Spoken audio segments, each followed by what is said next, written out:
भाजपा प्रदेश अध्यक्ष हेमंत खंडेलवाल ने कांग्रेस प्रत्याशी मीनाक्षी नटराजन के नामांकन को लेकर बयान देते हुए आरोप लगाया है कि नामांकन पत्र में कुछ जानकारियां जानबूझकर छिपाई गई थी।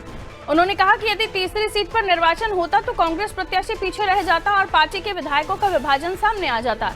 इसके साथ ही प्रधानमंत्री नरेंद्र मोदी के कार्यकाल के 12 वर्ष पूर्ण होने पर हेमंत खंडेलवाल ने इसे देश के विकास और जन कल्याण के लिए महत्वपूर्ण बताया। उन्होंने आगे कहा कि प्रधानमंत्री ने गरीबों, किसानों और आम नागरिकों को मुख्य धारा से जोड़ने का काम किया और भारत को वैश्विक स्तर पर नई पहचान दिलाई है।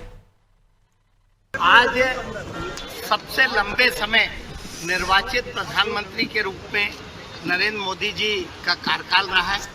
उनके यशस्वी कार्यकाल को हम सब कार्यकर्ता, इस देश की जनता उनको बधाई देते हैं।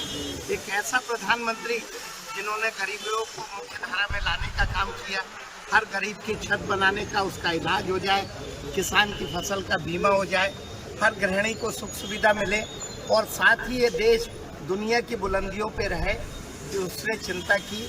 ऐसे प्रधानमंत्री के कार्यकाल को हम सब बधाई देने और ईश्वर से कामना करने कि उनके नेतृत्व में ये देश दुनिया के शिखर पे पहुंचे। निर्वाचन की प्रक्रिया में जो फॉर्म 26 होता है उसमें आपको सभी जानकारी देनी पड़ती है, जो भी मामला अदालत में विचाराधीन है। जिस मामले का आपने जवाब दिया उस मामले को छुपाना और उसकी जानकारी नहीं देना और निर्वाचन आयोग की जो प्रक्रिया रहती है उसका परिपालन नहीं करता, उसमें जो भी रिटर्निंग ऑफिसर है वो उसी तथ्यों के आधार पर निर्णय देता है।